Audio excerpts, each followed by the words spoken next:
વિદ્યાર્થી બહેનો, હવે આપણે પૂર વિશે સમજશું.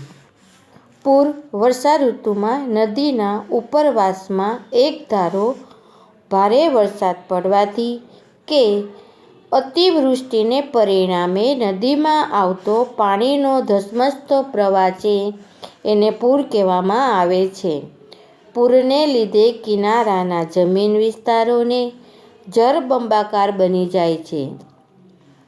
પૂર માટે કુદરતી ઢોળાવને અવગણી કરાયેલ બાંધકામ, કુદરતી જળ નિકાલના માર્ગોમાં અવરોધ જેવા માનવસર્જિત કારણો પણ જવાબદાર છે.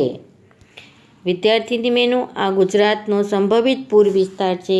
આપણી ગુજરાતની નદીઓ છે જ્યાં પૂર આવે છે એ વિસ્તાર તમને અહીંયા કેસરી કલરમાં બતાવેલો છે. હવે પૂર સમયે રાખવાની સાવચેતી એના વિશે આપણે સમજ મેળવશું. પૂર પહેલાં, પૂર દરમિયાન અને પૂર બાદ. સ્થાનિક કક્ષાએ પૂરના વિસ્તારોથી વાકેફ રહો. ઊંચા વિસ્તારોની માહિતી રાખો અને પૂર દરમિયાન ત્યાં સ્થળાંતર કરી જવું. પૂરને તંત્ર દ્વારા અપાતી ચેતવણી મુજબ જ આપણે ચાલવાનું છે.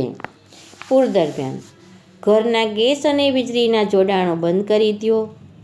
તમારું વાહન પૂરમાં ફસાય ત્યારે તરત જ વાહનની બહાર નીકળી જવું અને 7-8 વ્યક્તિ એટલે કે લોકોનું જૂથ બનાવી એકબીજાના હાથ પકડી જે નદીનો પ્રવાહ જતો હોય એમાં બહાર નીકળવાનો પ્રયત્ન કરો.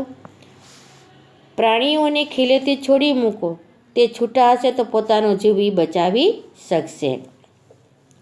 હવે વિદ્યાર્થીની બહેનો, પૂર બાદ. પૂરના પાણીથી બનાવેલ ખોરાક ન ખાશો.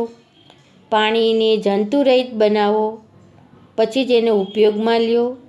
રસ્તા ખુલ્લા થયાની જાણકારી વગર બહાર ન જશો.